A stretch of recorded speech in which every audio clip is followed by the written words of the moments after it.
اس لیے پیارے رسول صلی اللہ علیہ وسلم فرمایا کرتے من صمت نجا، جو خاموش رہا نا اس نے نجات پا لی۔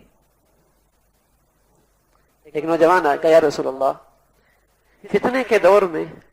نجات کی کیا شکل ہے کہ آدمی محفوظ رہے، فتنوں سے محفوظ رہے، نجات پا جائے، گناہوں سے محفوظ رہے؟ تو حضور علیہ الصلوۃ والسلام املک لسانک، اپنی زبان کو روک لو، ولیسع بیتک، اور بلا ضرورت باہر نہ نکلو، وابکی علی خطیئتک، اپنی خطاؤں پہ روتے رہو۔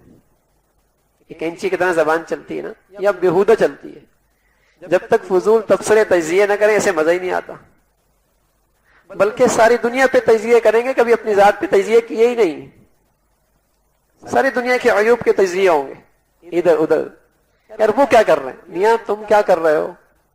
یار انہوں نے کچھ نہیں کیا، ارے میاں تم نے کیا کیا اب تک جب سے پیدا ہوئے اسلام کے لیے، دین کے لیے؟ تو یہ سب کے تجزیے کریں گے، یہ نہیں سوچتے کہ میری ذمہ داری کیا تھی، میں نے کیا کیا۔ حالانکہ پیارے رسول صلی اللہ علیہ وسلم فرمایا کرتے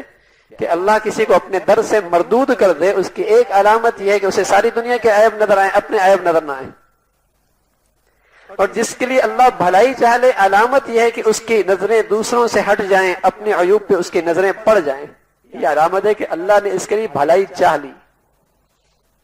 تو حضور علیہ الصلوۃ والسلام املک لسانک، اپنی زبان کو روکو،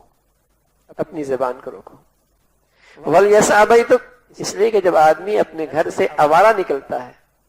تو نہ جانے کتنے فتنوں سے اس کا واسطہ پڑتا ہے۔ آوارگی اور فضول گھومنا پھرنا یہ فتنوں کا دروازہ ہے۔ فرمایا ولیسع بیتک، اپنے بچوں کے ساتھ رہو، اپنے گھر میں رہو، بلا ضرورت باہر نہ نکلو، اور وابکی علی خطیئتک، اپنی خطاؤں پہ روتے رہو۔